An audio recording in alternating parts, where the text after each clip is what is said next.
Hey folks, Elwood here.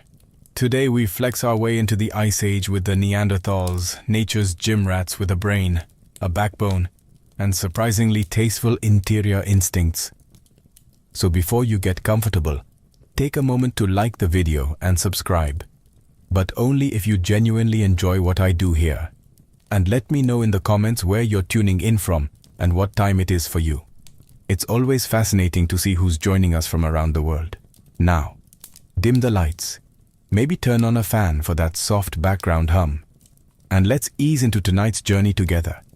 If you walked into Ice Age Europe around 80,000 years ago, you'd probably freeze solid within 30 seconds.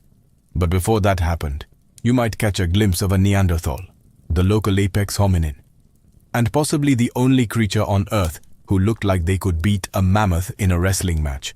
Neanderthals weren't just different from modern humans. They were optimized for punishment. Imagine a person designed by a committee of bodybuilders, Arctic engineers, and someone who really liked forehead real estate. That's a Neanderthal. Let's start with the body. Neanderthals were shorter than us on average. Around 4 to 5 or 6, but calling them short is misleading. They weren't small. They were condensed, stocky frames, huge rib cages, broad shoulders, and a build so sturdy it looked like their skeletons had been reinforced for demolition work. Their bones were thick, dense, and frankly overqualified for anything less than full-contact mammoth takedowns. Their limbs were short and powerful, which helped conserve heat in brutally cold climates. Their hands were massive, with strong thumbs, perfect for crafting tools, grabbing prey, or presumably opening pickle jars that modern humans wouldn't even attempt. And then there's the face. Neanderthals didn't look weird. We look weird. Their skulls were long and low, with prominent brow ridges that could have doubled as ski jumps. Their noses were large and forward-facing, possibly as a built-in heater for that frosty Ice Age air. Their jaws were powerful, their chins basically non-existent, and their expressions likely somewhere between mildly confused and always ready for a fight. But make no mistake, these weren't brutish thugs. This wasn't a failed prototype of humanity. This was a parallel success story. They were tailored top to bottom for their environment. And in that environment, they thrived. Neanderthals were the elite endurance athletes of their day. If that day involved ice storms, cave bears, and hunting dinner with a sharpened stick, every inch of them said, "Yes, I've broken several ribs. No, I don't regret it." If you've ever felt proud of your bone density after lifting a milk jug without hurting yourself, sit down. Neanderthals were walking fortresses. Their skeletons weren't just sturdy. They were medieval architecture sturdy. We're talking bones so thick they make modern human femurs look like discount chopsticks. Let's start with their legs. Neanderthal femurs were short and incredibly robust. Designed not for running marathons, but for powering through rough mountainous terrain while carrying roughly half a reindeer on one shoulder. Their knees were shaped to handle constant bending and squatting, which is useful when you spend most of your day building fires, shaping stone tools, or elbow deep in large animal carcasses. Their arms, equally terrifying. Their upper arm bones were massively thick, and their forearms even thicker, a unique trait among hominins. This wasn't just for show. They weren't flexing on Instagram.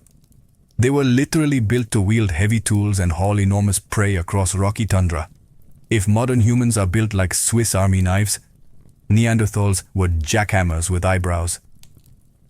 Even their rib cages told a story. Modern humans have a more barrel-shaped rib cage, tapering toward the waist. Neanderthals, however, had wide, flaring rib cages that gave them room for huge lungs, likely necessary to survive the cold, oxygen-thin air of glacial Europe. Basically, their respiratory system was the equivalent of industrial bellows. More oxygen in, more mammoth-chasing energy out. And let's not forget the skull, not just the brow ridges. Although those were magnificent, their skulls were longer, flatter, and thicker, with larger areas for muscle attachment. That meant powerful jaws and neck muscles. They could probably chew frozen venison without blinking. Interestingly, this reinforced skeleton came with a cost. They likely matured faster than us, and may have had slightly shorter lifespans, but while they were around, they packed a lifetime of bruises, breaks, and brutal living into every year. Their bones show constant wear, healed fractures, joint damage, and blunt force trauma, like they were auditioning for a prehistoric action film. Let's address the big, brainy elephant in the room. Neanderthals had huge brains. Not metaphorically, literally. Their brains were bigger than ours, about 1/500 to 1/350 cubic centimeters compared to our modern average of 1/350. That's right. The so-called brute cavemen were walking around with high-performance cranial engines, and they didn't even have spreadsheets to suffer through. But before you crown them honorary professors, a disclaimer. Bigger doesn't automatically mean smarter. A blue whale has a massive brain and has yet to invent indoor plumbing.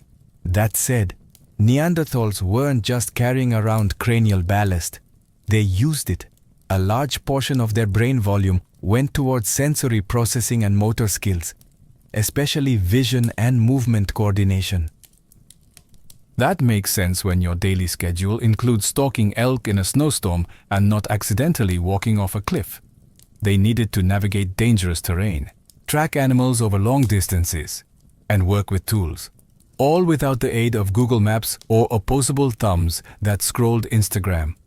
Their visual cortex was particularly large, likely giving them incredible eyesight.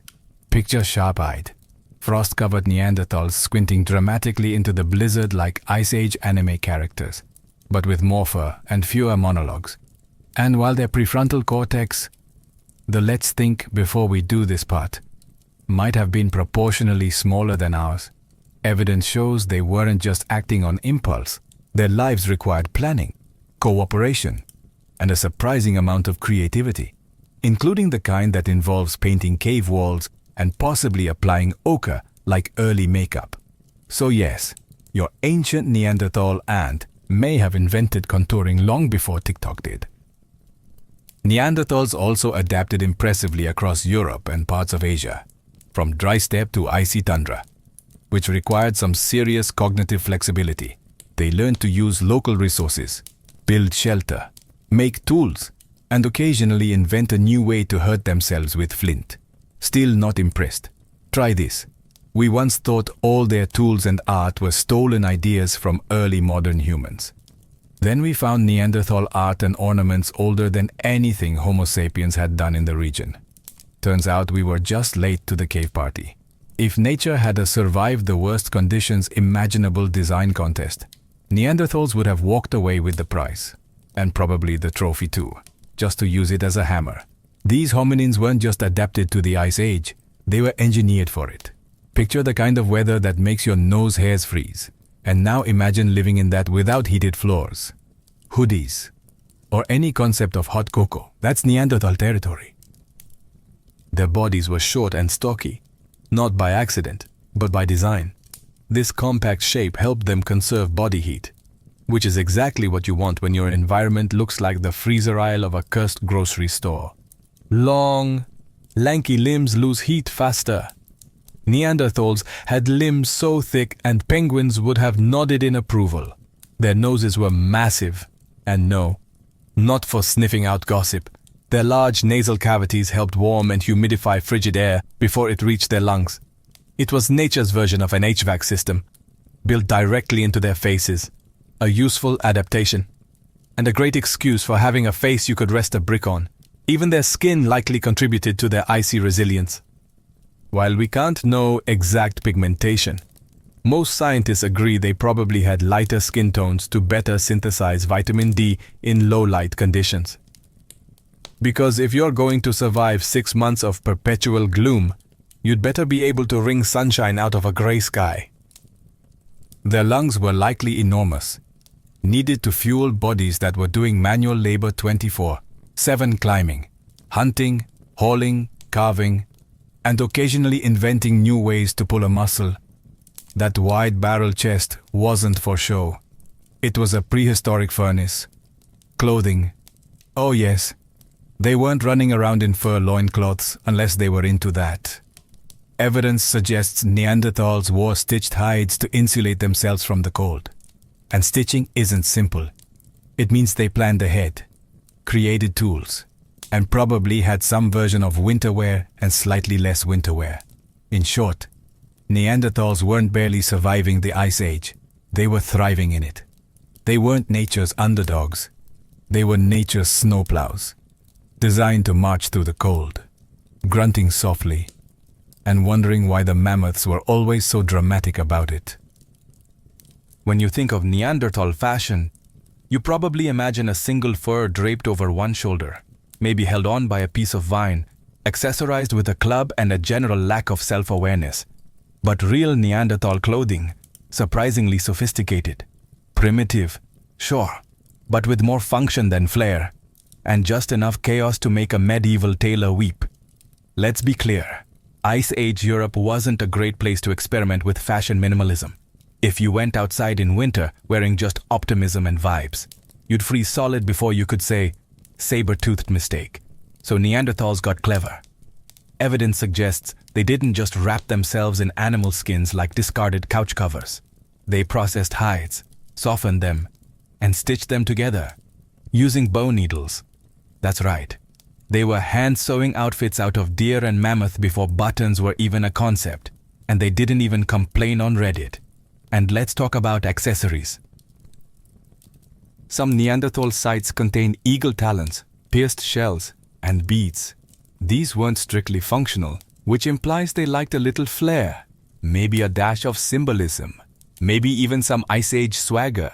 Imagine a Neanderthal walking into camp like, yes, this claw necklace is real. Yes, I caught a bird myself. No, you may not touch it. They also used ochre, a naturally occurring red pigment, on their tools, bodies, and possibly even faces. Was it war paint, decoration, some kind of social signal? No one knows for sure, but it does mean at some point a Neanderthal looked at a red rock and said, "This would look incredible on my cheekbones." Now, were they ready for Fashion Week? Not unless the runway was covered in snow, lit by firelight, and followed by an intense hunt. But their clothing did what it needed to. It kept them warm, dryish, and protected from both the weather and judgmental Homo sapiens. Let's also not overlook the practical brilliance. Every outfit was biodegradable, locally sourced, and cruelty-based because, well, hunting. That's sustainable Ice Age fashion. Neanderthals weren't just strong. They were punch a woolly rhino in the face strong. The kind of strength that makes you question whether physics was working differently back then, or if they were just born with a natural gym membership to the universe. Everything about their anatomy screams power. Their muscle mass was enormous, especially in the shoulders, arms, and legs, areas needed for daily tasks like hurling spears, skinning animals, hauling carcasses, and occasionally moving boulders for fun. Their bone structure, as we've discussed, could support a small siege engine, which means those muscles weren't for show. They were functional gains, but how strong were they really? Estimates suggest a Neanderthal male could be up to 50% stronger than a modern human of the same size. And in terms of upper body strength, possibly even double. This isn't farm strong or dad strong. This is accidentally rip the door off your cave strong. They didn't just hunt from a distance with carefully thrown projectiles. No. Neanderthals preferred the close contact approach. They'd run up to large, angry Ice Age megafauna and jab them with spears at near point-blank range. Their version of dinner prep involved dodging tusks while keeping a firm grip on something that wanted them dead. And the wear and tear? Oh, it shows. Their fossil records are full of healed injuries, broken arms, crushed ribs, damaged skulls, all signs that they weren't just strong, but resilient. If a Neanderthal broke something, they either walked it off or wrapped it in moss and hoped for the best. Then they went right back to hunting. Even their grip strength was absurd. Some researchers believe they could crush modern humans' hands without trying. Their thumbs were larger, their fingers broader, and their knuckles capable of a damage usually reserved for medieval weapons. If you're picturing the Rock, but fuzzier and more likely to throw a stone axe at you, you're not far off. If there's one thing Neanderthal fossils consistently tell us, it's that these people lived hard, not forgot to wear sunscreen hard, more like tackled a raging bison before lunch hard. Their skeletons read less like quiet prehistoric memoirs and more like accident reports from an Ice Age rodeo. Seriously, when paleoanthropologists looked at the trauma patterns in Neanderthal remains, they noticed something oddly familiar. The types of injuries, fractured ribs, broken arms, crushed faces, were strikingly similar to those found in professional rodeo riders. And no, that is not a joke. Apparently, if you regularly tangle with one-ton mammals for a living, your bones tell a very specific kind of story. Take Shanidar one, for example. This poor guy had a blow to the head that crushed part of his skull, probably left him partially blind, and also had a withered right arm, likely from a healed break. His foot was damaged too. Basically, he was the human equivalent of a walking before photo in an orthopedic ad. And yet, he survived for years after those injuries. That means other Neanderthals were taking care of him. Because apparently, even if you're a tank of a man with one working eye and a limp, your Ice Age buddies still make room for you at the fire. Another famous case, La Chapelle aux Sens. An older male with severe arthritis, missing teeth and spinal issues. And again, he was clearly cared for. So not only were Neanderthals getting injured in ways that would terrify modern OSHA inspectors, but they were also helping each other heal, emotional support and survival. Neanderthals said, yes, we do both. But the frequency of these injuries also tells us about their lifestyles. These weren't people who hunted small game from a distance or foraged daintily. They got up close and personal with danger. Their weapons were mostly thrusting spears. Think stab rather than throw. And when you hunt like that, the animal usually fights back. The next time you trip on a rug and feel sorry for yourself, remember, Neanderthals spent their lives getting tackled by Ice Age death machines, shrugged it off with some moss and fire, and still lived long enough to invent personal grooming. Now that's resilience. Neanderthals didn't just survive the Ice Age, they brought fire to it, which is basically the prehistoric version of telling winter. Not today. Satan. Now. They weren't out there throwing fireballs or inventing s'mores, but they absolutely knew how to make, maintain and weaponize fire in ways that would have made a caveman version of Bear Grylls nod approvingly. How do we know this? Archaeological sites reveal clear evidence of hearths, centralized fire pits with charred bones, heated stones and layers of ash, sometimes built up over years in the same spot. That's not just a random wildfire. That's a Neanderthal choosing a nice location, building a fire and then cooking dinner next to it while probably glaring at the wind. The prevailing theory is that they used methods like striking flint against pyrite, creating a spark that could ignite dry grass or moss. No matches, no lighters, no YouTube tutorials, just raw determination and a suspicious pile of rocks. The Ice Age version of Hold My Beer. They didn't just use fire for warmth either. Fire helped them cook food, which made it easier to chew and digest. This wasn't just a culinary improvement. It also unlocked more nutrients, reduced parasites and possibly gave them more time to invent other helpful things, like gossip. Then there's the tool-making advantage. Heating flint can make it easier to nap or shape into tools. So it's possible Neanderthals were practicing thermal engineering before humans even figured out how to invent pointless committees. And let's not forget about defense. Fire scares predators. Sitting around a fire meant not only warmth and light, but a makeshift force field against anything that growled in the dark. Picture a bunch of Neanderthals roasting meat, telling stories and casting intimidating shadows on the cave walls. Fire was their home security system. Were they the first to discover fire? Probably not. But they mastered it in their own steady, practical and impressively chill way. They didn't flaunt it. They just quietly turned cold caves into livable homes and meat into slightly less chewy meat. Neanderthals didn't have multi-tools, screwdrivers or YouTube how-tos.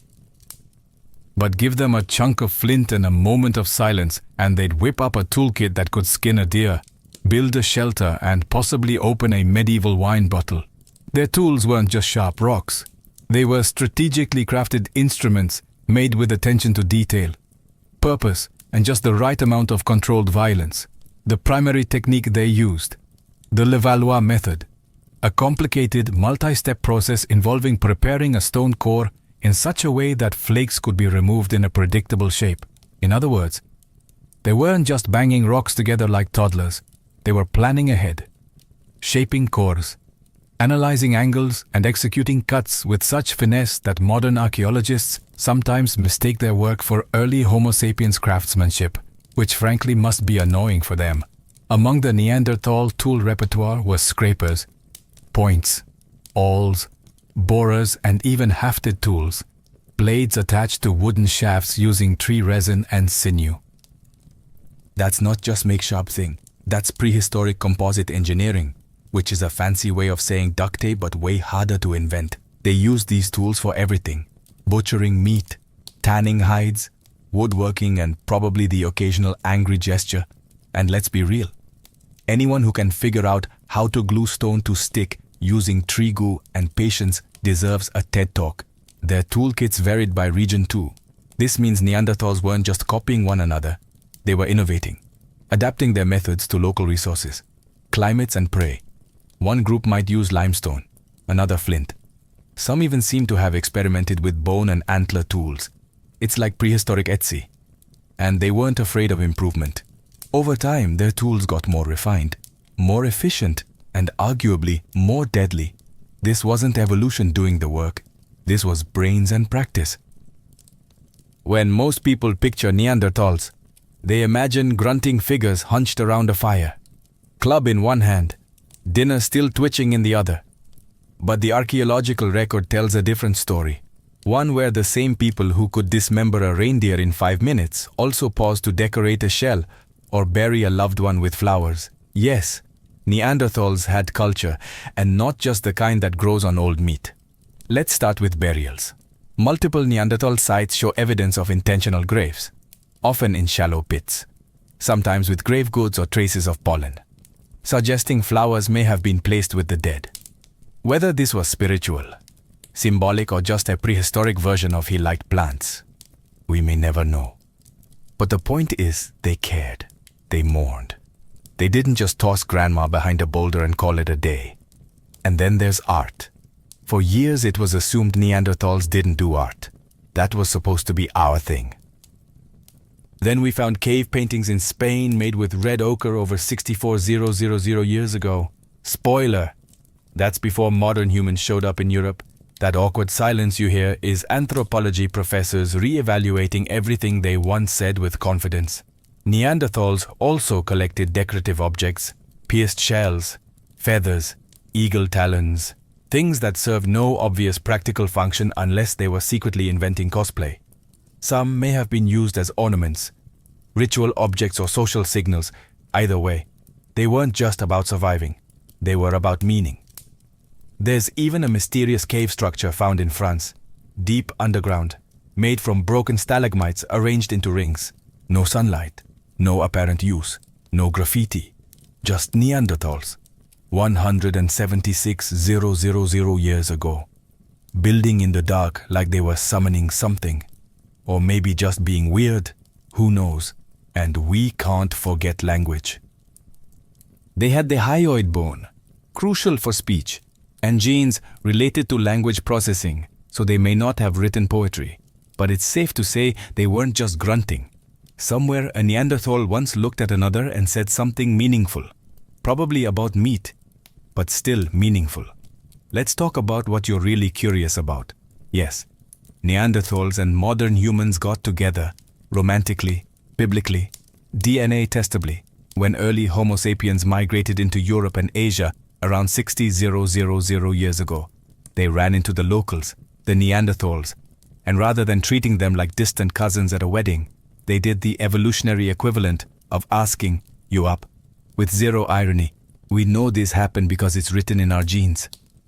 Literally, most people of non-African descent today carry about 1 to 4% Neanderthal DNA, which means somewhere in your ancestry, one of your very great-grandparents had an Ice Age date night that got out of hand.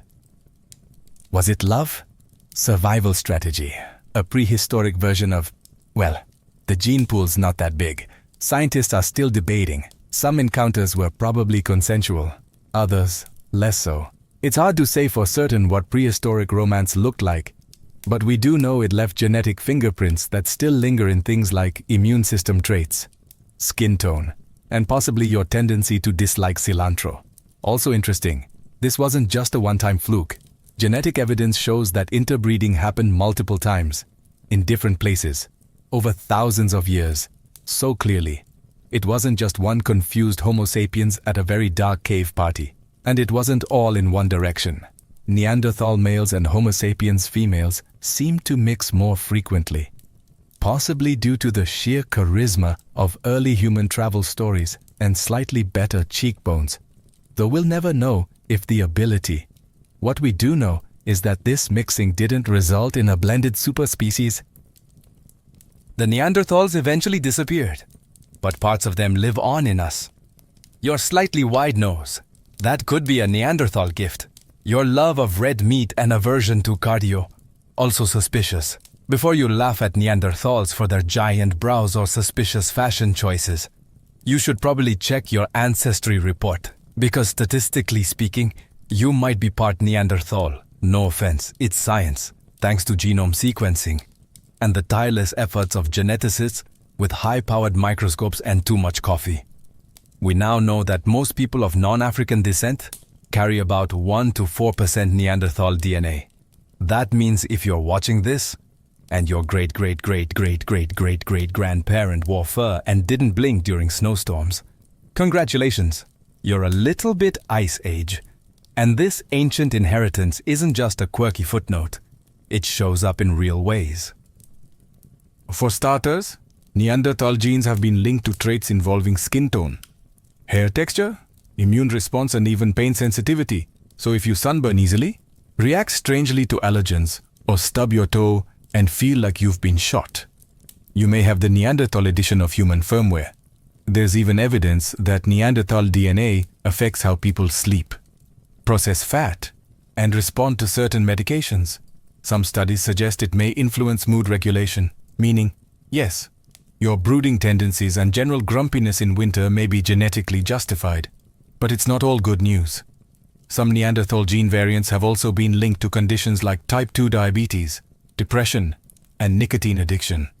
So while your ancient cousins might have helped you survive a woolly mammoth ambush, they might also be partly responsible for your impulse to buy snacks and doomscroll at 2 a.m. It's also worth noting that African populations, whose ancestors didn't interbreed with Neanderthals after migrating out of Africa, have little to no Neanderthal DNA, but they do have traces of other archaic humans, like the Denisovans, meaning the human family tree is less of a clean chart and more of a tangled, romantically chaotic shrub. Neanderthals thrived for nearly 300,000 years, surviving ice ages, saber-toothed predators, and each other. They were the original Europeans, the true locals. And then, roughly 40,000 years ago, they vanished, quietly. No dramatic extinction event, no comet, just fade to black, like they missed the memo about sticking around for the Holocene. So what happened? One theory is climate change. As the last ice age began shifting, Neanderthals struggled to adapt to new environments. Their hunting grounds changed. Large game became scarce, and even mammoths started acting dramatic. For a group built to dominate the cold, warming weather was less summer vibes and more existential crisis. Another theory, competition with Homo sapiens. When modern humans arrived in Europe, they brought things like long-distance weapons, more varied diets, and that extremely annoying habit of surviving everywhere. They reproduced faster, traveled farther, and possibly talked more, which, in a species contest, counts for a lot. It's also likely that Neanderthals were outnumbered. Their populations were smaller and more isolated, meaning less genetic diversity. A serious problem when every winter is a survival game show and your neighbors are reproducing like it's a competitive sport. And yet, this wasn't a violent takeover. There's no massive evidence of genocide or battles. If anything, Neanderthals and humans coexisted for thousands of years, traded DNA, shared ideas, and probably some awkward campfire conversations, and slowly blended until there weren't any pure Neanderthal populations left. The last known Neanderthals likely lived in southern Iberia, places like Gibraltar, where they held on for a few thousand years more, like the final flickers of a candle. The archaeological record goes quiet, no new tools, no new burials, just stillness. But this wasn't a failure. It was a chapter, and one that left a permanent mark. Neanderthals didn't go out with a bang, but their influence lives on, not in monuments or scrolls, but in DNA, in bones, in blood. They weren't erased. They were absorbed. For most of modern history, Neanderthals got the short end of the evolutionary stick, not in terms of biology, but in public relations. They were the original victims of bad press. When the first Neanderthal fossils were discovered in the mid-1800s, scientists weren't sure what to make of them. The skull looked humanish, but the brow ridges were huge and the limbs were weirdly thick, like someone had taken a normal person and run them through a bulk filter. Victorian scientists, being Victorian scientists, quickly labeled them brutish, primitive, and likely terrible at dinner conversation. Thus began the myth of the stooped, grunting caveman, part monster, part embarrassing uncle. And the name Neanderthal itself didn't help. It sounded harsh, like something that might live under a bridge and throw stones at goats. Early reconstructions didn't do them any favors either. One famous depiction showed a Neanderthal standing like a gorilla, with a 1,000-yard stare and no neck, which, spoiler, was based on an elderly individual with arthritis. That would be like judging all humans based on someone's great-grandpa during a back spasm. The image stuck. Cartoons, movies and textbooks reinforced the stereotype, a dumb brute with a club and questionable posture. Meanwhile, the truth, that Neanderthals buried their dead, created art, made tools, and possibly wore jewelry, was quietly ignored in favor of grunts and loincloths. Why did we do this? Probably because it made us feel superior. Humans love a good story about how we were the chosen ones, the smart ones, the only ones. Reducing Neanderthals to failed prototypes let us keep that narrative intact. It also helped explain away any uncomfortable genetic overlap. Sure, we're related but we're better. Right. Only recently has the myth begun to unravel. As more archaeological discoveries emerge, we're forced to admit that Neanderthals were more like us than not. They weren't mistakes. They were a parallel success. Different strategies, same struggle. In the war-torn twilight of Japan's Heian period, the battlefield was no place for a woman, and yet that's precisely where Tomo Gozen belonged. Imagine a sea of armored men clashing steel in the dust and chaos of war, and among them one lone figure stands out, not because she was out of place, but because she was more skilled, more fearless, and more precise than most of the warriors around her. Tomo Gozen wasn't just some camp follower or noble lady playing at war. She was a trained warrior, Onomusha, from the province of Echigo. From a young age, she was taught to ride, to shoot a bow from horseback, and to wield a katana with such ferocity that she left men twice her size bleeding in the dirt. Her loyalty lay with Minamoto no Yoshinaka, a prominent general of the Minamoto clan. But make no mistake, Tomoe wasn't merely his bodyguard or ornament. She was his commander, his equal, his enforcer. Contemporary accounts describe her as a remarkably beautiful woman with white skin, long hair and charming features. But the compliments didn't stop at her looks. They spoke of her strength, her uncanny skill in archery, and her unmatched swordsmanship. And this wasn't poetry or court gossip. It was battlefield fact. She could break through ranks, decapitate a foe mid-gallop, and keep riding without so much as a misstep. Tomo Gozen was a storm in human form, and the timing of her rise was no coincidence. Japan was being torn apart in the Genpei War, a civil conflict between the Minamoto and Taira clans for control of the imperial throne. Feudal codes were being rewritten. The samurai class was rising. And in this vacuum of order and chaos, Tomo Gozen carved out a space no woman had ever dared claim before. On the front lines, she didn't just fight. She commanded troops. She won duels. She carried heads back to camp like any warrior proving their kill.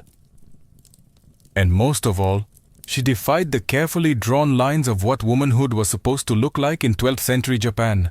Tomo Gozen wasn't an exception. She was a revelation, a warning and a legend in the making. Before Tomo Gozen ever tasted battle, she had to master survival in a world built to exclude her.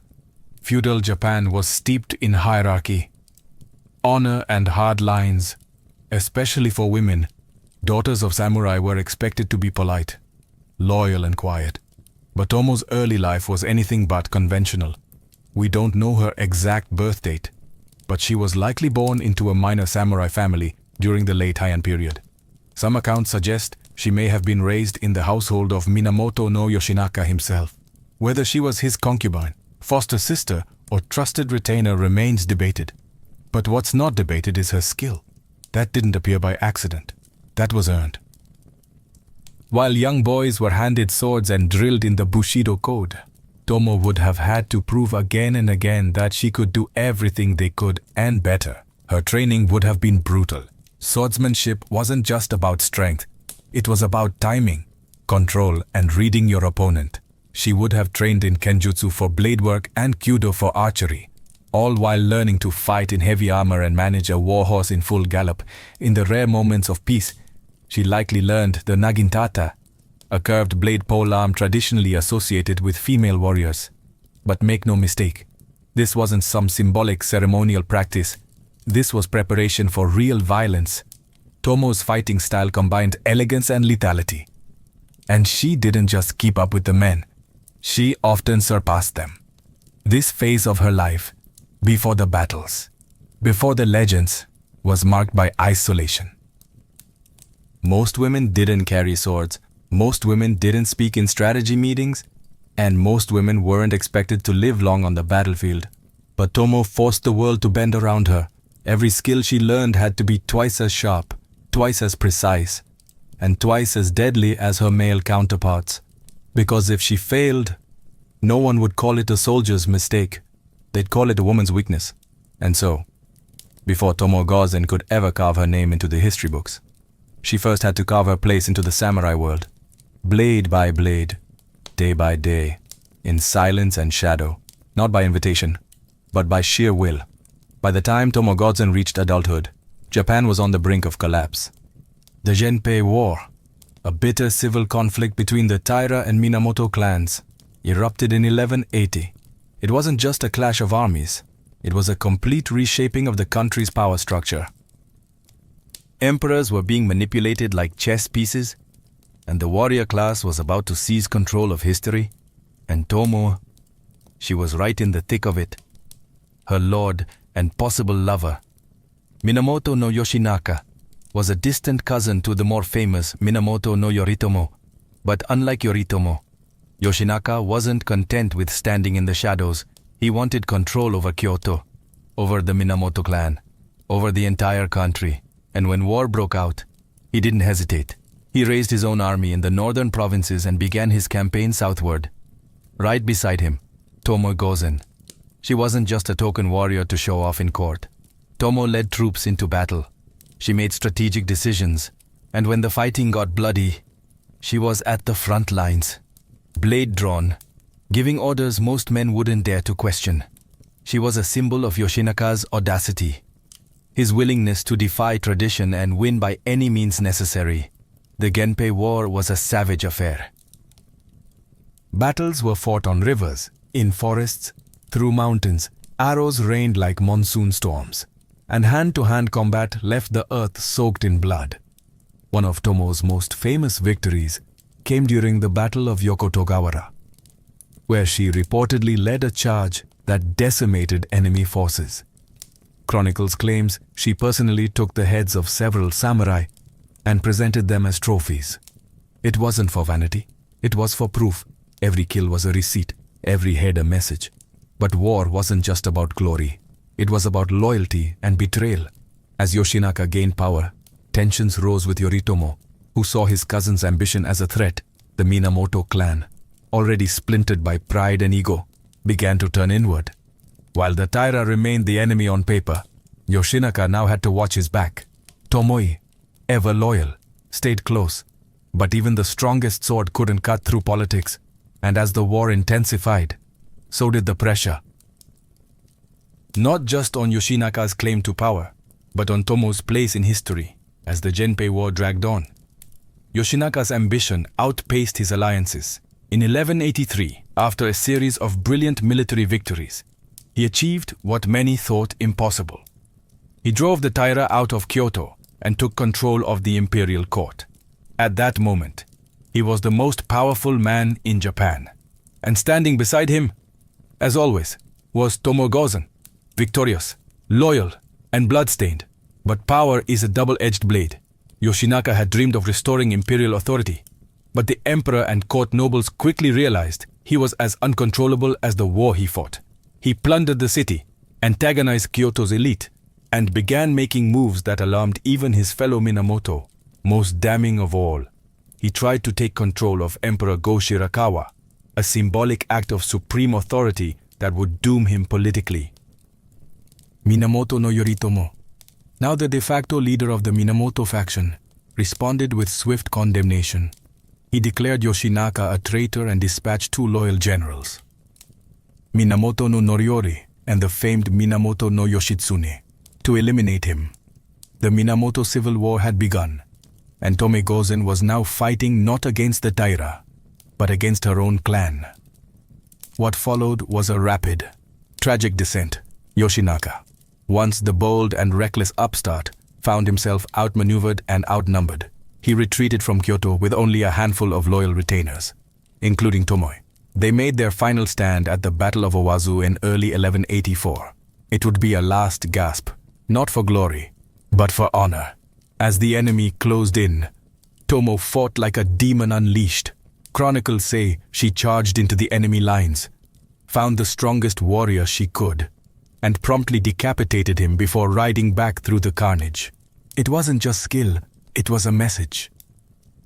Even in defeat, she wouldn't be erased, but Yoshinaka knew it was over. Legend holds that he asked Tomo to leave the battlefield, not because he doubted her bravery, but because dying alongside a woman would be considered shameful for a samurai general. It was a cruel irony. The fiercest warrior at his side was being dismissed to protect his legacy. Did she obey? Some sources say yes. Others suggest she vanished into battle and was never seen again. Either way, the fall of Yoshinaka was the end of an era and the beginning of a myth. Snow blanketed the battlefield. It was February of 1184, and the plains of Owazu were quiet. Too quiet for the bloody storm about to come. Minamoto no Yoshinaka stood with only a few dozen men left. Once a conqueror of Kyoto, now a fugitive of his own clan. His final stand had come, and Tomo Gozen, ever at his side, was not about to let him die alone. The odds were hopeless. Hundreds of enemy warriors, led by Yoshitsune and Noriori, bore down on them. Their armor gleamed, their horses kicked up frozen earth, and amidst the frigid winds, Tomo Gozen adjusted her helmet, drew her sword, and charged into legend. According to the 14th century Heike Monogatari, Tomo did not retreat. She surged forward like a whirlwind, seeking the strongest opponent she could find, Hatakeyama Shigetada, a famed warrior in his own right, whether out of fury, desperation, or a refusal to die quietly. Tomo didn't wait for introductions. She locked blades, unseated him, and cut off his head in one fluid motion, one final trophy. This wasn't just showmanship. It was samurai ethos in motion. To die beautifully, to fight to the last breath, to prove oneself in the face of impossible odds. For Tomoe, it was also the moment that would define her for centuries. This singular act, recounted and reimagined by countless generations, what became her battle cry echoing across time. Meanwhile, Yoshinaka's horse became stuck in a rice paddy, and a volley of arrows brought him down. His loyal companion Imae Kanihira committed suicide in dramatic fashion, placing his sword in his mouth and leaping from his horse. The warlord's inner circle had been extinguished. But Tomo, here the records diverge. One version claims Yoshinaka ordered her to flee before his death, fearing the shame of dying alongside a woman. Others say she refused, fought her way out, and vanished into the mountains. Still others say she was captured, forced to marry an enemy general, and later became a nun. None of these endings have been confirmed, but one thing is certain. Her last recorded act at Owazu was not one of surrender, it was one of defiance. Tomoe Gozen didn't just disappear, she ascended into legend, carried on the back of one perfect, furious, final charge. After the blood-soaked snows of Owazu, Tomoe Gozen vanished from the official records, as if she rode straight off the battlefield and into myth. No historian can say with certainty what happened to her, and perhaps that's fitting. Warriors like Tomo weren't supposed to survive. They were supposed to die with their lord, their sword, and their honor. But Tomo, she may have chosen something far more rebellious, to live. The Heike Monogatari, our main source on Tomoe's life, offers conflicting stories. One claims she was captured and forced to marry one of Yoritomo's generals, Wada Yoshimori. She bore him a child, and after his death she became a nun, retreating from the world of steel and politics. Another tale claims she cut off her long warrior's hair, assumed a new identity, and vanished into the mountain monasteries of Nagano, never to be seen again. Yet another version hints that she continued to wander the countryside as a ronin, an unaligned warrior, hired for vengeance and borderland skirmishes, and then silence. Centuries of it, the truth, buried somewhere under folklore. Scrolls and oral tales may never surface, but Tomo's vanishing act became part of her power. By slipping out of history, she became immortal.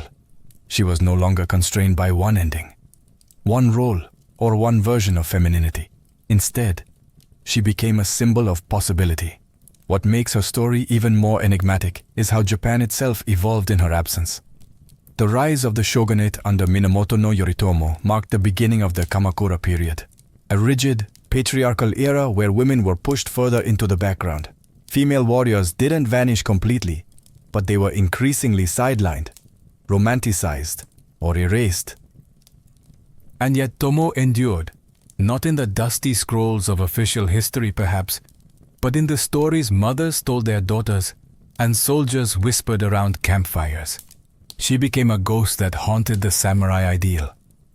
The woman who fought like 10 men, but answered to no one. Over time, poets, playwrights and artists resurrected her, sometimes as a tragic lover, sometimes as an avenging demon, sometimes as the last true samurai, but always as a figure who defied expectations and left a trail of misery behind her. Tomoe Gozen didn't just vanish, she transformed, and the silence she left behind rose louder than any death scene. As centuries passed, the woman once feared on the battlefield became something else entirely, a legend molded by poets, monks and playwrights. In an era where women were expected to be invisible, Tomoe Gozen became unforgettable. The Heike Monogatari, a sweeping semi-historical war epic compiled in the 13th century, was the first to etch her into cultural memory. But this text was never just a history book. It was performance. It was theater. Blind monks known as Biwa Hoshi traveled from town to town, chanting the stories of the Genpei War to the sound of the biwa lute. Through their voices, Tomoe Gozen was reborn, not just as a fighter, but as a tragic heroine. Later adaptations embellished her even further.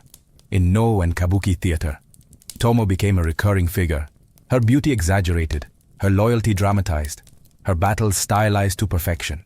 She was often paired with doomed love stories, tearful farewells, and moral lessons about honor and duty. The audiences didn't just watch her fight, they wept for her, admired her, and feared her in equal measure. But this romanticization came at a cost. The real woman, the one who decapitated enemies and led cavalry charges, was gradually softened. Over time, her armor was traded for flowing kimono. Her swordplay became metaphors for feminine resilience. She became palatable, noble, tamed, and yet her image refused to die. Artists throughout the Edo period painted her riding into battle, face calm, blade poised. Samurai guides included her in lists of martial paragons. Sword schools invoked her name. Even as her story was mythologized, it still carried the sharp edge of the battlefield. In modern Japan, Tomo Gozen is often mentioned in the same breath as other legendary warriors, Musashi, Benkei, Yoshitsune, but unlike them, she carries the unique weight of gender defiance. She wasn't just an exception to the rule, she was a challenge to it. In every era since, women have looked to Tomo as proof that their place is wherever they choose to stand, even if that's the heart of the battlefield. The further she drifted from fact, the closer she became to symbol. A woman who shouldn't have existed, yet did. A warrior who couldn't be contained, yet endured. And a story that refused to end. Tomo Gozen's blade may have been sheathed over 800 years ago, but her presence lingers, etched not only in legend, but in the cultural psyche of Japan and beyond. As generations passed, she became more than just a figure from the Genpei War. She became a symbol of resistance, individuality, and the disruptive power of a woman who refuses to follow the script. During the Edo period, when samurai culture was formalized and ritualized into a strict code of conduct, Tomo's image was used both as inspiration and caution. Some saw her as an embodiment of ideal loyalty, a warrior who served her lord to the bitter end. Others, especially in patriarchal scholarly circles, saw her as a dangerous anomaly, proof that when women step beyond their prescribed role, chaos follows, but even those who feared her couldn't erase her.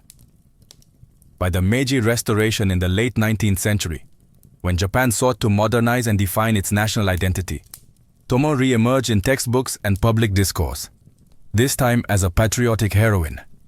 She appeared in children's books, school plays, and nationalistic art, often alongside male samurai legends. While the portrayal was sanitized, the fact remained a female warrior had made it into the canon in the 20th and 21st centuries. Tomo's legacy evolved once again. She became a favorite subject for manga artists, video game developers, feminist scholars, and filmmakers. In a media landscape full of cookie-cutter characters, Tomo stood apart, a woman whose legend wasn't based on romance but on combat. She wasn't the lover left behind. She was the one who picked up the sword and fought forward. Modern portrayals of Tomo reflect shifting attitudes. Some cast her as a feminist icon, others as a tragic figure of unfulfilled destiny. Some present her as a warrior spirit haunting the battlefields. No matter the interpretation, she is always strong, always complex, and always just beyond the reach of complete understanding. Even in politics and education, Tomo Gozen has become shorthand for defiance. Schools are named after her. Martial arts dojos cite her in their lineage. She appears on stamps, posters, and even anime storylines, her name invoked whenever someone needs to prove that a warrior's soul can come in any form. She may have fought one war, but her presence continues to rally people across every battle for identity, justice, and place. Tomo Gozen never asked to be remembered. She didn't leave behind memoirs, letters, or poetic reflections. She left behind the only thing that truly mattered to a warrior of her age. A legacy forged in blood, loyalty, and fire. And in doing so, she achieved something few in history ever manage: immortality without asking for it. Unlike many women of her time, Tomo wasn't preserved because she fit society's ideals. She was preserved because she broke them. Every time she swung her blade on a battlefield, swarming with men who thought her unworthy, she rewrote the rules of feudal Japan. And though she vanished into obscurity, her absence only made her story louder. In a culture where silence often defined a woman's worth, Tomo's silence after Owazu has become its own kind of roar. The absence of concrete facts surrounding her fate has given generations of artists, scholars, and revolutionaries permission to fill the void with meaning. She has become the embodiment of possibility, proof that one can defy the structure and still become legend. Her name lives on not just in literature and pop culture, but in the spirit of every woman who refuses to be invisible, every athlete who pushes beyond her limits, every leader who's told she's too bold, every fighter who doesn't wait for permission to stand her ground. Tomo Gozen isn't just a historical figure, she's a standard bearer of defiance wrapped in silence. Today, Statues of her stand in Nagano and across Japan. Schoolgirls study her in history classes. Cosplayers dress as her at anime conventions. Martial artists whisper her name as they train with the naginata. She even appears in international games and series, reminding global audiences that the archetype of the female warrior isn't fiction, it's history. And yet, her greatest power may lie in the fact that we still don't fully know her. Was she a concubine turned general? A foster daughter raised in the art of war?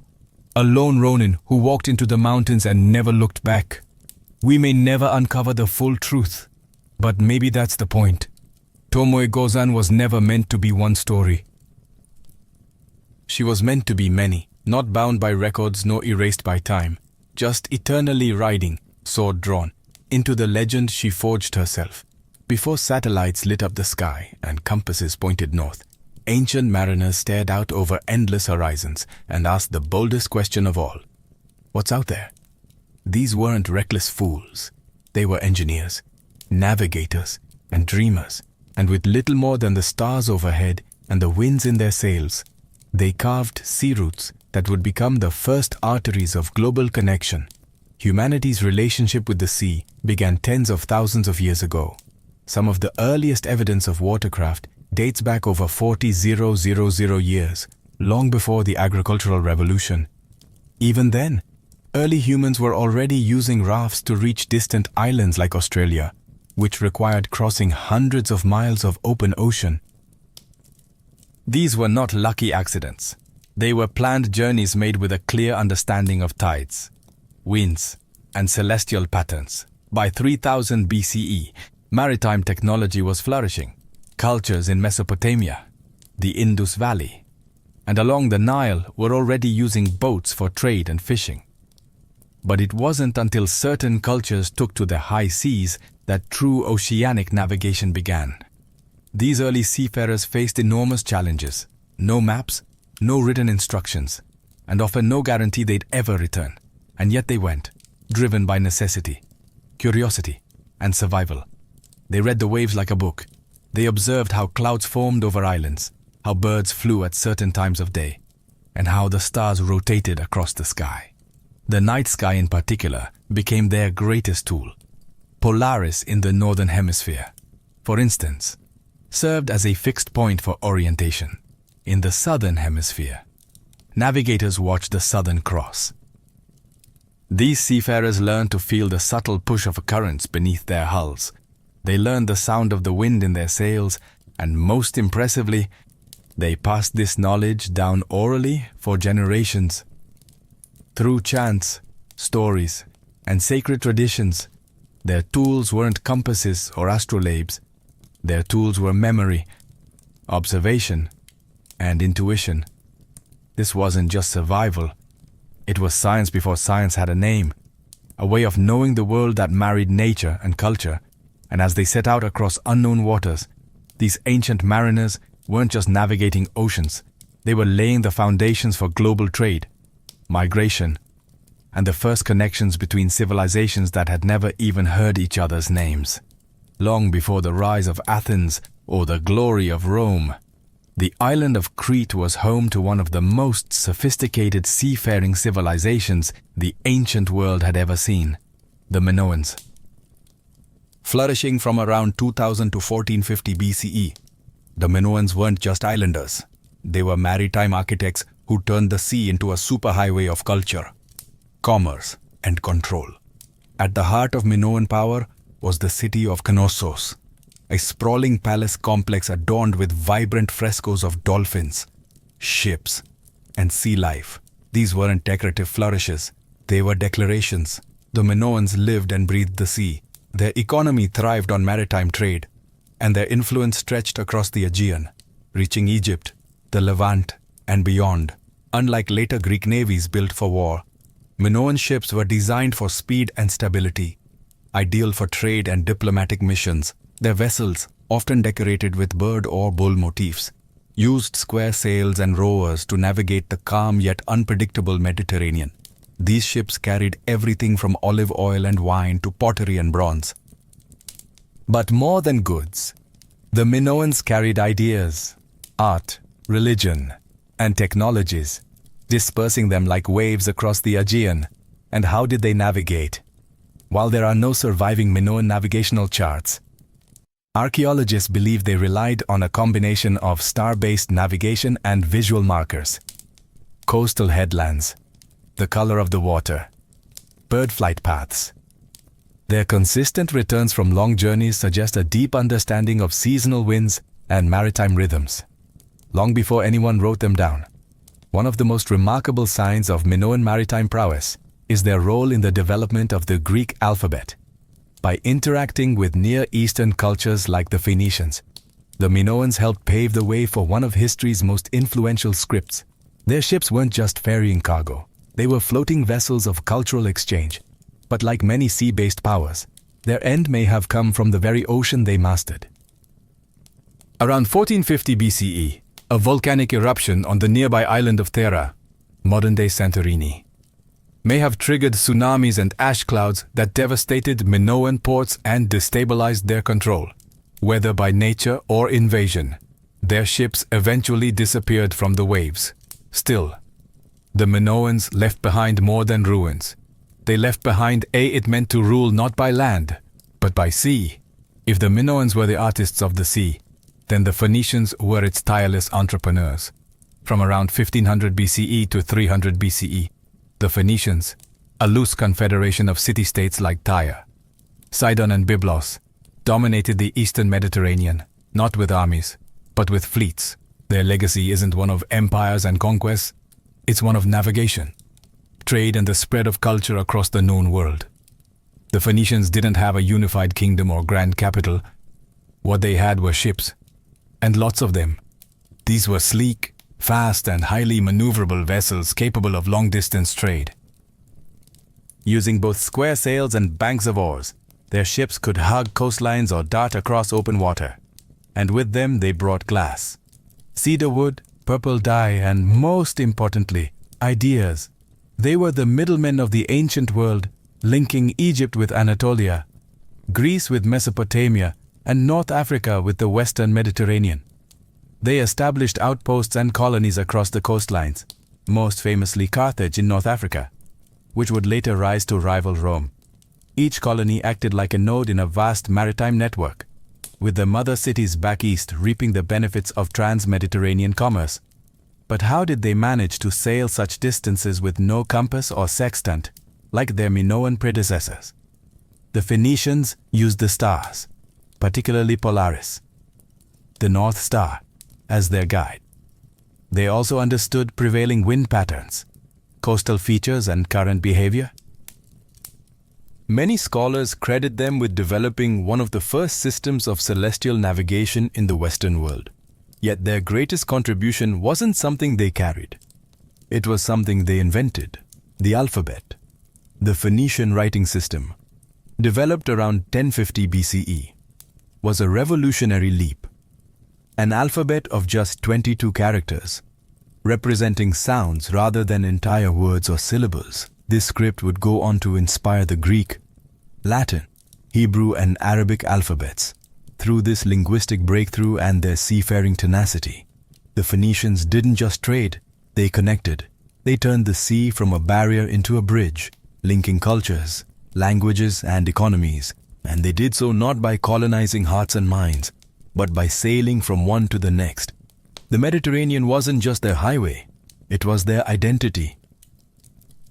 While the Mediterranean world was abuzz with Phoenician traders and Greek triremes, an entirely different maritime saga was unfolding on the opposite side of the planet, one of outriggers, double-hulled canoes, and stars charted across the largest ocean on Earth. These were the Austronesian seafarers. And they didn't just sail the seas.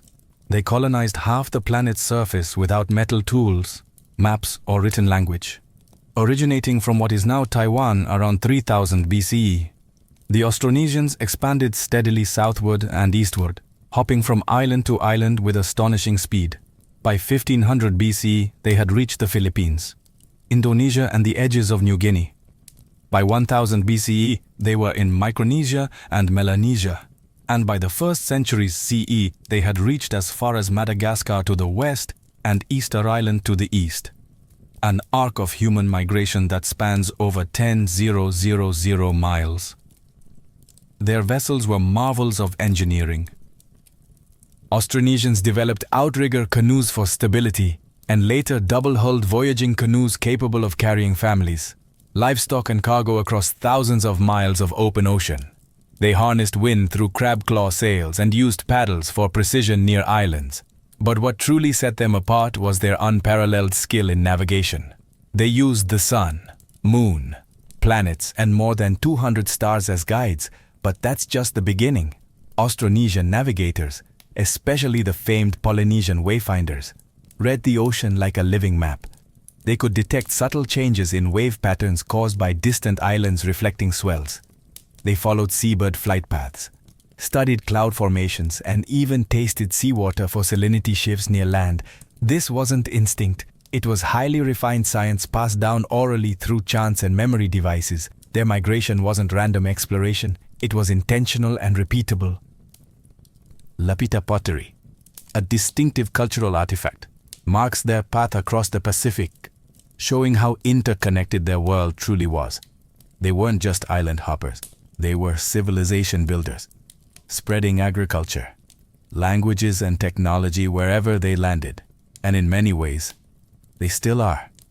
Modern genetic studies, linguistics, and archaeology continue to uncover just how advanced and expansive Austronesian navigation was. These mariners didn't just cross oceans. They connected some of the most remote corners of the earth long before European explorers ever left port. In the Pacific, the sea was never a void. It was a roadmap. When we think of ancient Egypt, towering pyramids and desert tombs usually come to mind. Not ships, but the Egyptians were no strangers to water. The Nile was their lifeline, their highway, and their first school of navigation.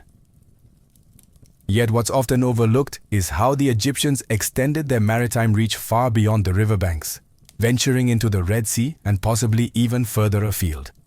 Egypt's mastery of the Nile began early.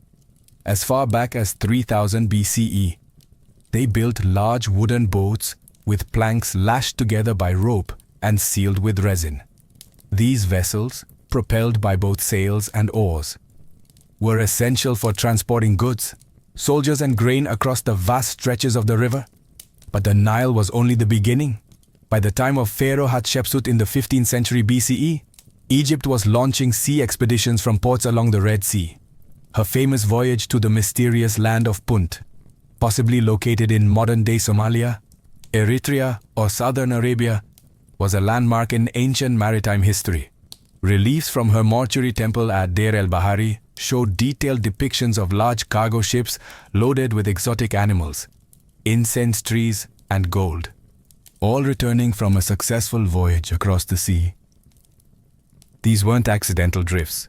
They were carefully organized missions, planned with knowledge of monsoon wind patterns, currents, and seasonal timing. Egyptian sailors would have hugged coastlines, used star patterns for navigation, and relied on maritime scouts, perhaps even recruiting skilled local sailors from the Red Sea region. Some theories even suggest Egyptian contact with the Indus Valley via indirect maritime trade, especially during the peak of Mesopotamian Indus-Egyptian interaction. While direct evidence is limited, items such as ivory, lapis lazuli, and spices hint at a broader Indian Ocean trade network in which Egypt may have played a part. The ships themselves were engineering marvels for their time, built from imported cedar wood, mostly from Lebanon. Egyptian seafaring vessels featured curved hulls and large square sails. These ships could carry heavy loads and withstand the swells of the Red Sea. Though the Egyptians never became a dominant naval power like the Phoenicians, they left an important legacy. They were among the first to treat maritime voyages as royal, sacred, and strategic endeavors. Their sea journeys were extensions of their empire, diplomacy, and divine authority. On land, they built pyramids, but on water, they launched ambition. Amid the dusty plains of modern-day Pakistan and northwest India once thrived one of the world's oldest urban civilizations, the Harappans, or the Indus Valley Civilization, flourishing between 2600 and 1900 BCE. They built cities with advanced sanitation, standardized bricks, and remarkable urban planning. But buried beneath this archaeological brilliance is another truth, one less spoken but deeply significant. The Harappans were maritime traders.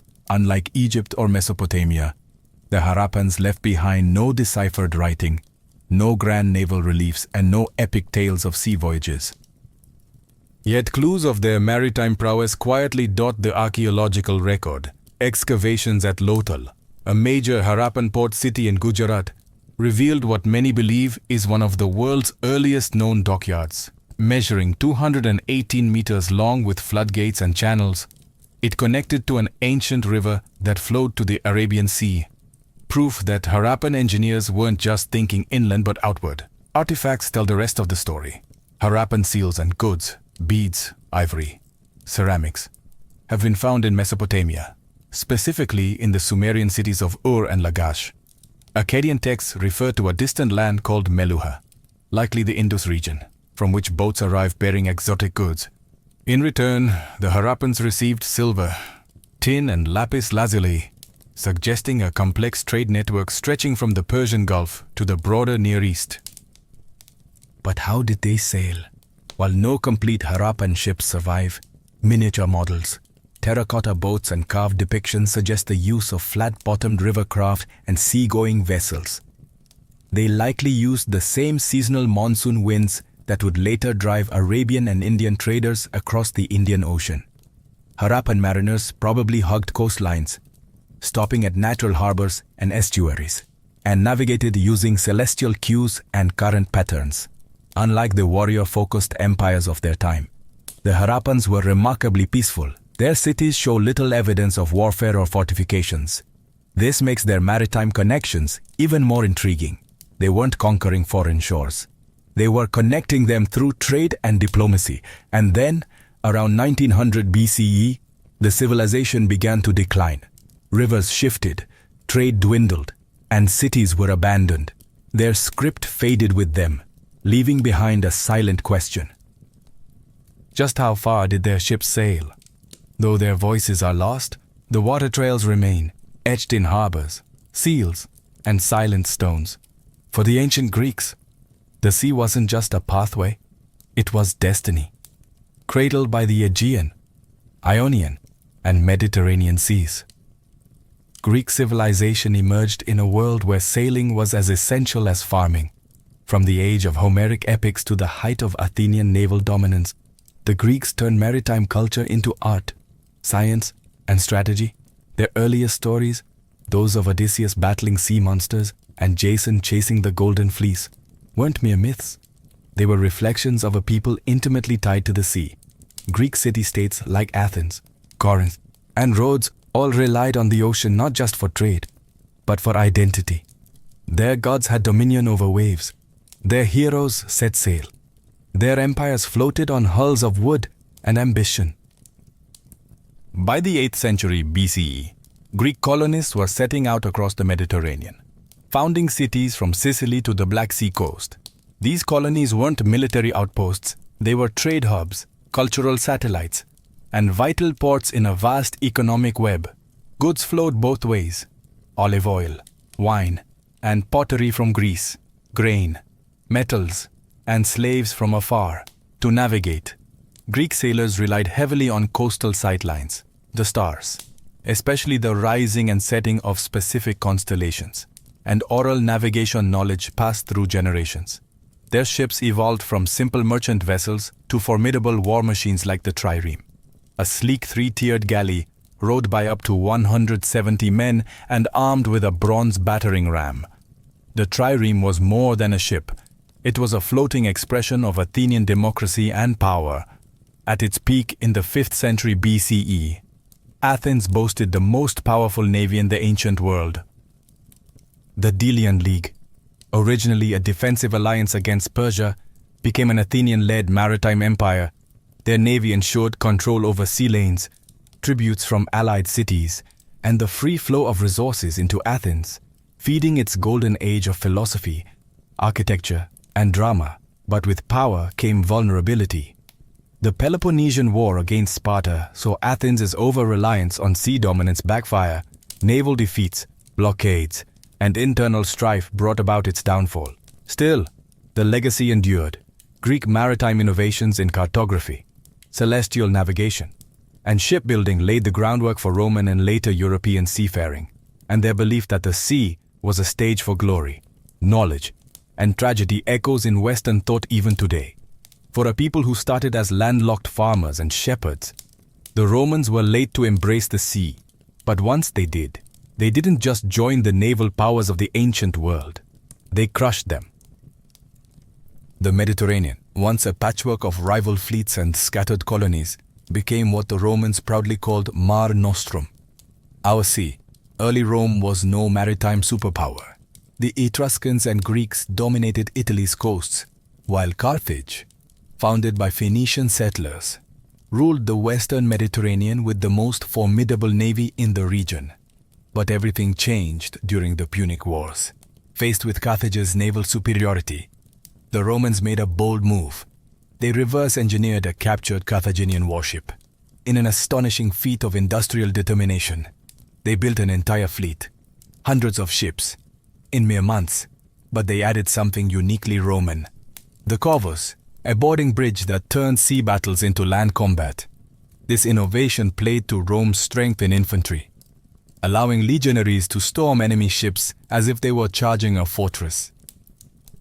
Victory over Carthage in the Punic Wars handed Rome not only naval dominance, but also control over Sicily, Sardinia, Spain, and eventually the entire Mediterranean coastline. Roman galleys, both military and merchant, patrolled sea lanes, transporting grain, troops, and exotic goods from Egypt, Gaul, Syria, and beyond. Ports like Ostia and Alexandria bustled with activity, turning the Mediterranean into a Roman highway. The Pax Romana, a period of relative peace lasting 2 centuries, was made possible largely through this maritime control. The sea, once a place of pirate fleets and clashing empires, became a stabilized zone of commerce. Grain shipments fed the capital.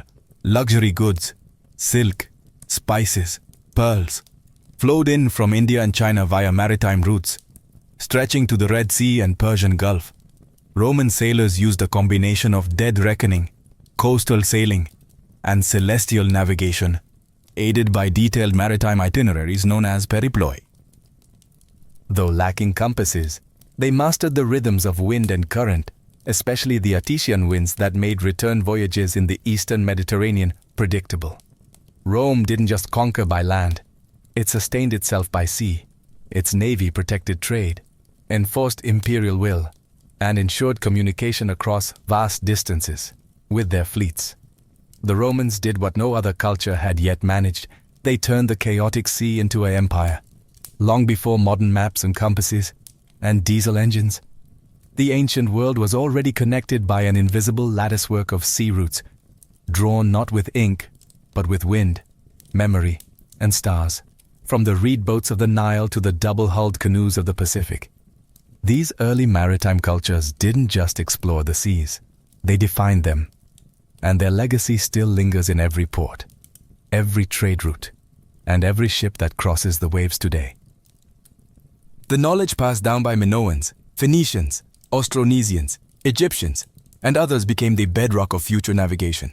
These cultures discovered how to read the sky like a map, how to sail with the rhythms of the earth, and how to build ships that could survive months at sea, all without metal hulls or written charts. Their discoveries weren't isolated. They were cumulative. Each seafaring civilization learned from its predecessors or neighbors, contributing a new stitch in the tapestry of global navigation. Phoenician alphabets enabled the record-keeping necessary for complex maritime trade. Austronesian navigation traditions, preserved orally for generations, inspired 20th century efforts to revive wayfinding without instruments. Greek observations of the stars and winds laid the groundwork for ancient geography. Roman engineering gave us ports and lighthouses still echoed in today's harbor design. Even more significant than the tools were the connections. Maritime routes allowed ideas to travel faster than armies. Religion spread by sea. So did technology, crops, language, and diseases. The maritime cultures of the ancient world didn't just move objects, they moved civilizations. Without them, the ancient Silk Roads would have stopped at the shoreline, Without them, empires might never have risen, and distant peoples might have remained strangers forever.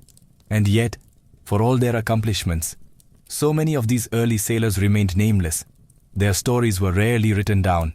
Their ships decayed and vanished. What survives are fragments, pottery shards in a sunken cargo hold, a port structure buried beneath modern concrete, a star map etched on bone or bark. But their impact, that still moves with the tide. Every container ship crossing the Suez Canal, every satellite-guided cargo run across the Pacific, every naval patrol in the Mediterranean owes something to those first brave souls who dared to chase the horizon. They may have been ancient, but they were never primitive. They were the original navigators of the human story. In the ancient world, royal birth was a blessing wrapped in a curse. The instant a child was born into a palace, they became more than a person. They became a symbol, a political weapon, and the future of an empire. Their education didn't begin in a classroom. It began in the nursery, surrounded by whispers of lineage, legacy, and looming threats. Unlike common children, who learned survival through labor, elite children were groomed for leadership from the start. Every gesture they made, every word they spoke, was watched, corrected, and crafted. Their lives were performances in training, rehearsals for thrones they had not yet earned. They didn't learn to read for leisure. They learned so they could read treaties. They didn't learn to speak to express themselves. They learned to command obedience, recite laws, and deliver carefully calculated flattery to foreign envoys. The content of their education depended heavily on geography and dynasty, but the goals were universal: control, charisma, and continuity. A Babylonian prince might be drilled in cuneiform by scribes, while an Egyptian heir would be introduced to priestly hieroglyphs, rituals, and sacred myths in Greece. Philosophy was essential. In Persia, etiquette was military. In China, Confucianism ruled the curriculum.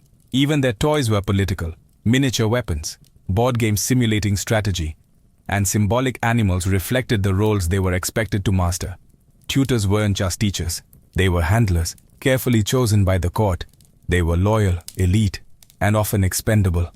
If the royal child failed, it was the tutor who paid the price. The stakes were always high. A poorly educated heir was a national liability. A soft or prepared child could become a pawn in the hands of enemies or ambitious relatives. Education then wasn't about personal development. It was about regime survival.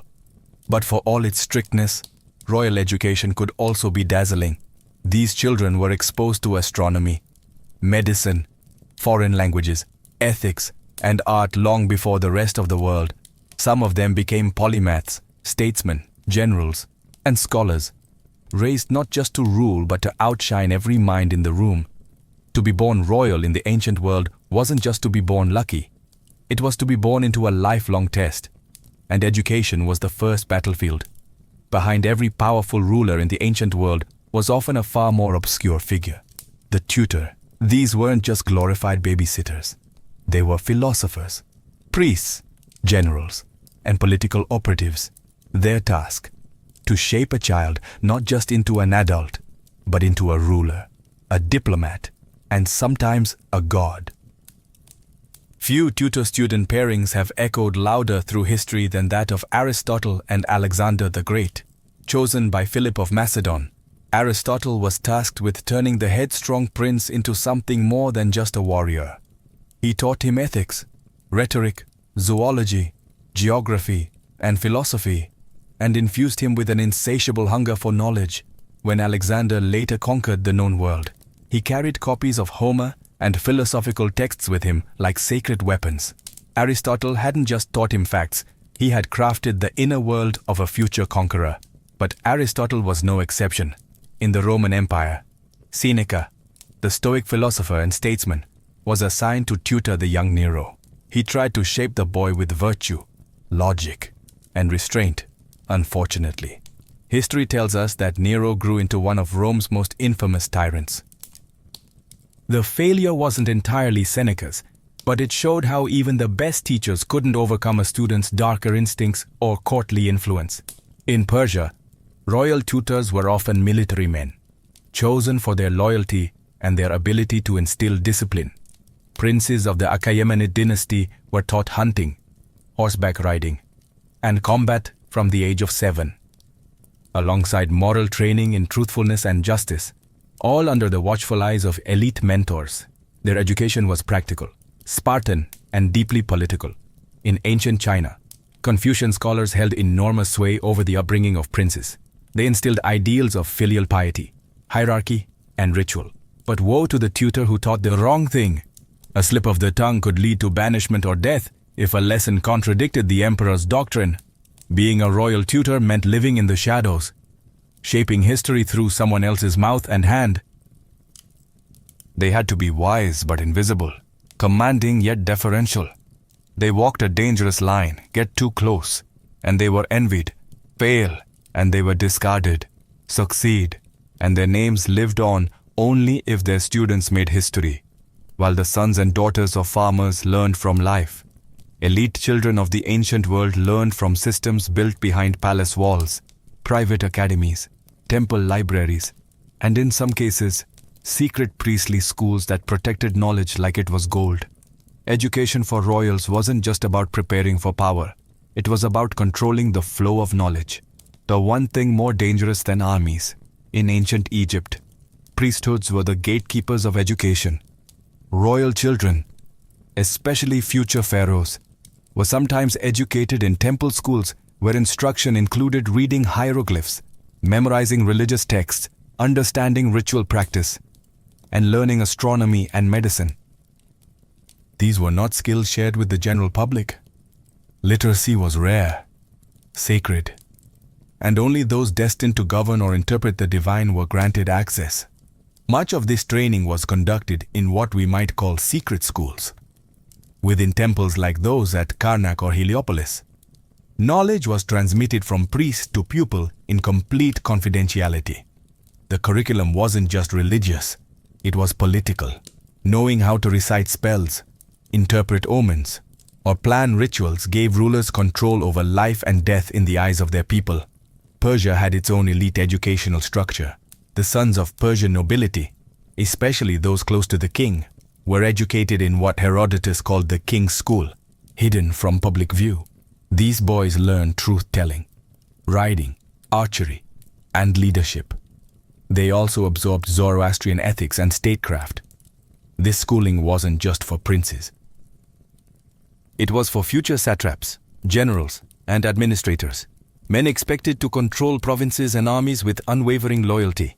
In India, royal children might attend gurukulas, secluded forest schools run by learned Brahmins, while commoners rarely had access.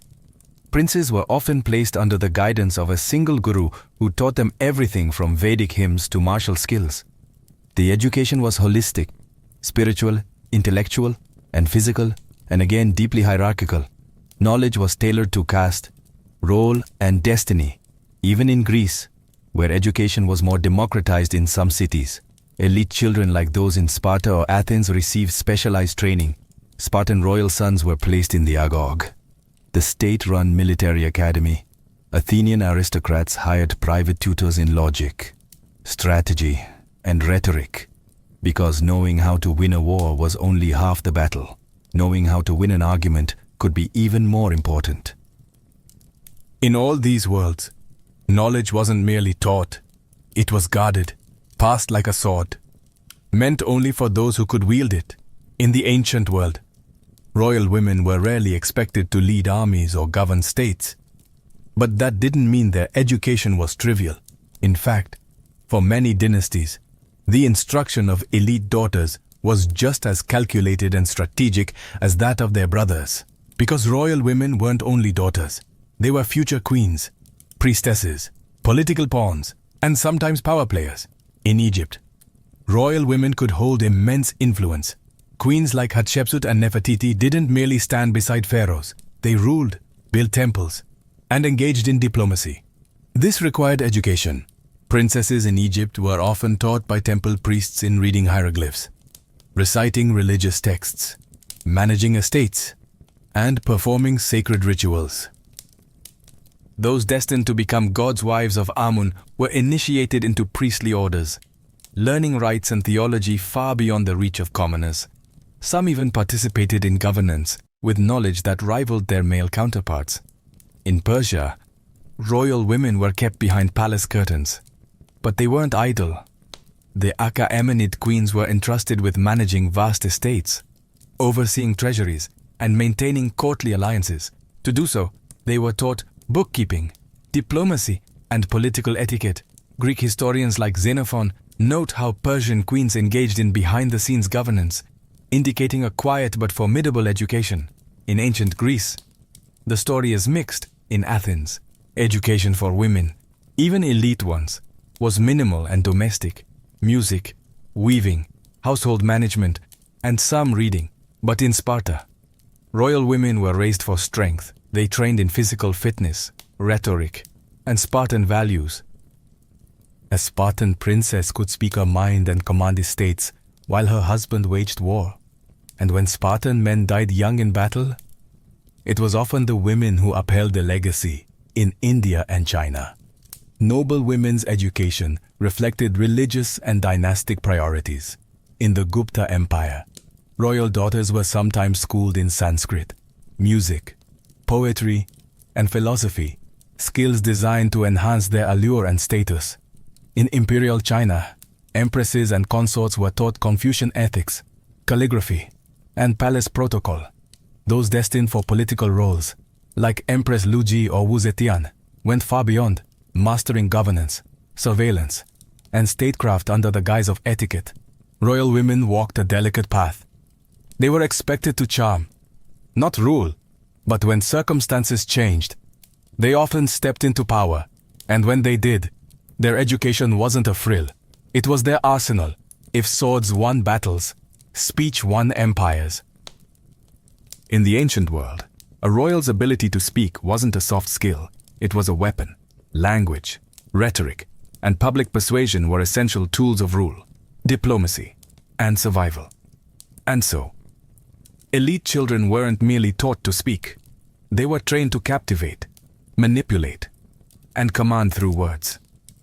Nowhere was this clearer than in ancient Greece, where rhetoric was seen as the hallmark of a civilized leader. Athenian aristocrats learned from masters like Isocrates and later the sophists, who taught persuasive speech as both an art and a science. Young elites practiced delivering speeches, debating in public forums, and mastering logos, pathos, and ethos, the pillars of classical persuasion. For those raised to govern, a sharp tongue could be more useful than a sharp blade. This ideal spread across cultures. In Rome, elite boys were taught oratory from a young age. They memorized Cicero's speeches, learned courtroom strategy, and practiced delivering arguments while maintaining poise and decorum. For imperial heirs, this wasn't just about courtly performance, it was about survival. A poorly timed phrase could invite scandal. A brilliant speech could sway the Senate. Even in monarchies where absolute power reigned, words still mattered. In Egypt, the pharaoh was seen as a divine speaker. His proclamations carried ritual and legal weight. Royal children learned formal language and ceremonial formulas, reciting them during religious processions and state rituals. In Mesopotamia, scribal schools taught elite children not only how to write, but how to write persuasively, crafting royal decrees, diplomatic letters, and mythic hymns. In Persia and India, language played a different but equally vital role. Persian princes were trained in multiple tongues, Old Persian for court, Aramaic for diplomacy, and sometimes Greek or Median. They learned how to negotiate, compliment, and intimidate with tone and timing. Indian royal students, especially under the Maurya and Gupta empires, studied Sanskrit epics and philosophical texts, like the Arthashastra, which offered tactical lessons in rhetoric, espionage, and diplomacy, even in cultures where oral tradition reigned. Like among Celtic and Roman, there were forms of authority. A prince who couldn't speak well couldn't lead, because in the end, power wasn't just taken, it was spoken into existence. For ancient royals, the sky was not just a canvas of stars, it was a calendar, a compass, a clock, and sometimes a divine script. And beneath that sky, the numbers mattered. Mathematics and astronomy weren't optional subjects for royal heirs. They were foundational disciplines that shaped how a ruler understood time, taxes, architecture, war, and even fate itself. In Mesopotamia, long before Pythagoras was a household name, Babylonian elites were studying base 60 math systems, predicting eclipses, and calculating planetary movements with astonishing precision. Royal scribes and cuneiform tablets filled with data on stars, weather, and omens. These calculations weren't abstract. They had real consequences for when to wage war, plant crops, or perform royal rituals. Egyptian royal education also wove mathematics into nearly every sphere of power.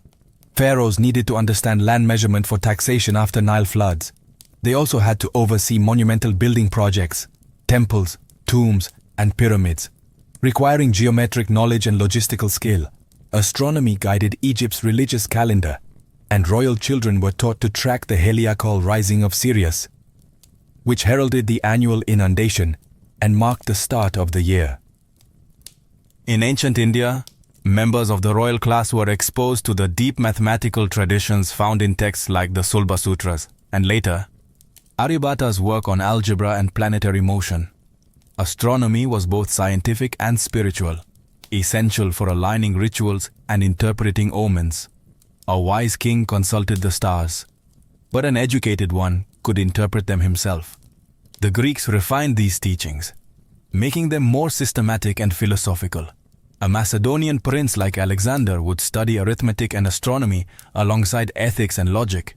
Greek royal education, influenced by thinkers like Plato and Aristotle, treated mathematics as a gateway to understanding the order of the cosmos, and by extension, one's place as a ruler within it. Even the Chinese imperial courts relied heavily on astronomy. Emperors were seen as cosmic intermediaries, and the ability to predict celestial events validated their divine right to rule. Court astronomers were powerful figures, and princes were educated in lunar cycles, eclipse prediction, and calendar reform. In every culture, the educated ruler didn't just rule over people, they ruled over time, space, and destiny. And math and the stars were their silent advisors. Books could crown a ruler, but swords kept them on the throne. For ancient royalty, education didn't end in the classroom. It extended to the battlefield, where courage, physical mastery, and strategic skill were as vital as philosophy or statecraft. Elite children, especially male heirs, were raised with one unspoken truth. If you cannot defend your kingdom, someone else will take it. In Sparta, this belief was law. Royal sons entered the Agog, the state's brutal military academy, by age 7. There, they were stripped of comfort and trained in pain tolerance, endurance, hand-to-hand combat, and battlefield tactics. Even princes were not spared. They fought, bled, and survived alongside other Spartan boys, forging a bond through hardship that would serve them on the front lines. In Persia, royal boys were educated in the 3 R's of nobility: riding, archery, and truth-telling. Horsemanship was essential, not only for war, but also for royal hunting expeditions, which doubled as strategic drills. Archery was more than a skill. It was a symbol of discipline, focus, and martial prowess. A Persian prince who couldn't handle a bow was unfit to rule. India's warrior classes, such as the Kshatriyas, were trained from a young age in Dhanaveda, the martial science. Royal children learned to wield swords, spears, maces, and bows. They also studied the philosophies of war through epics like the Mahabharata, which taught not just how to fight, but why to fight, and what honor required in the face of death. Egyptian and Mesopotamian princes were also expected to be commanders. They practiced chariot driving, spear throwing, and wrestling under the guidance of military officers. Pharaohs were often depicted smiting enemies, but that theatrical image was grounded in real training. War wasn't theoretical. Rulers led from the front. In Rome, the young patrician elite were taught both virtues, manly courage, and disciplina.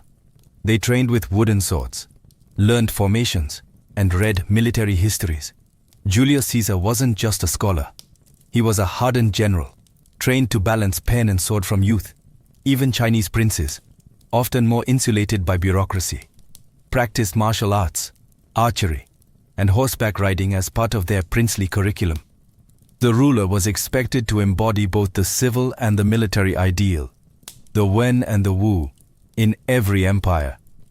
Education in warfare wasn't optional.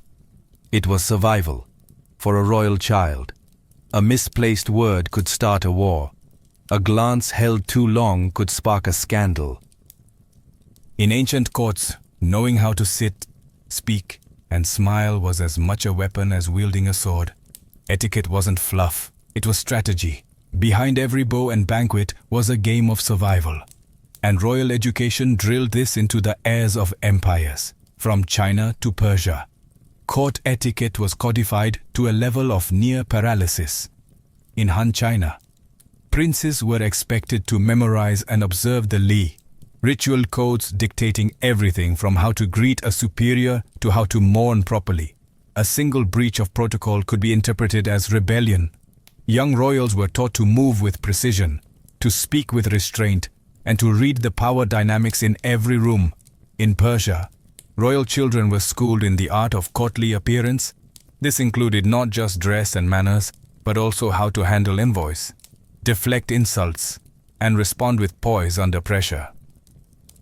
They were trained in indirect communication, mastering the political doublespeak necessary to survive in a palace filled with spies and sycophants.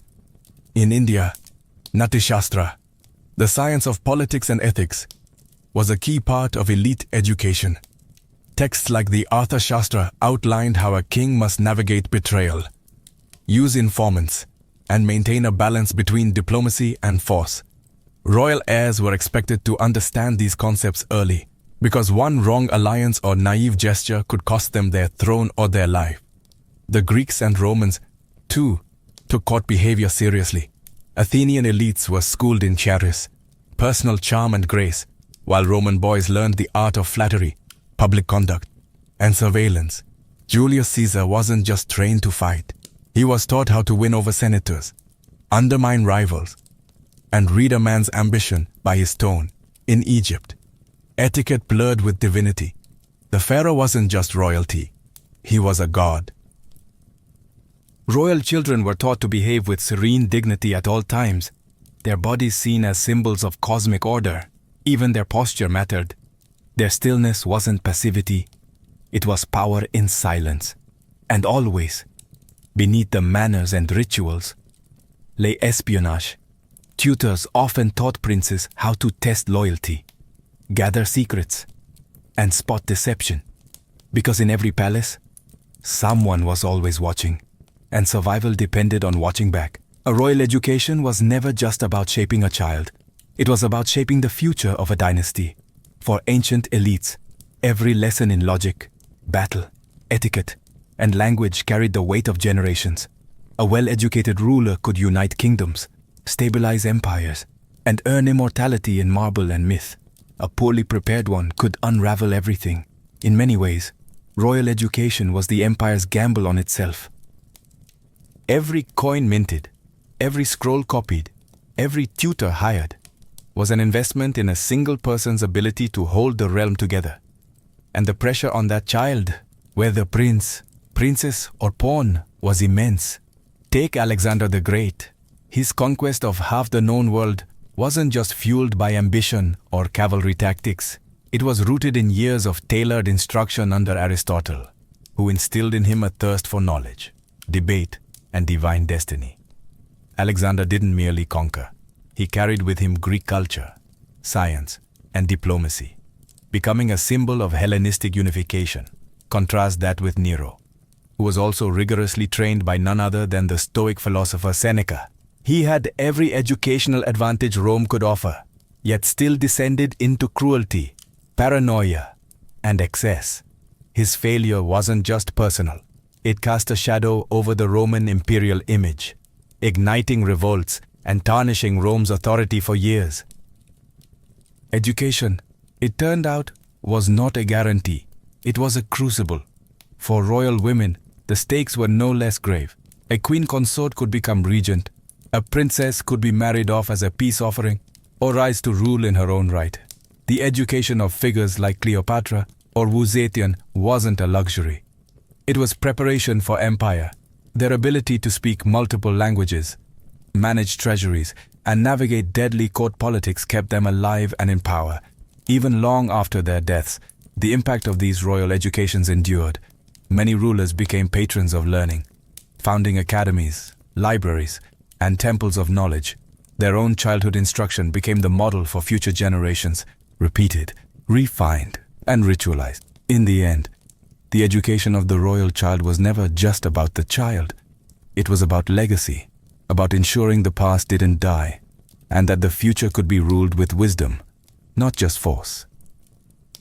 Because in the ancient world, the throne was inherited, but the ability to keep it, that had to be taught.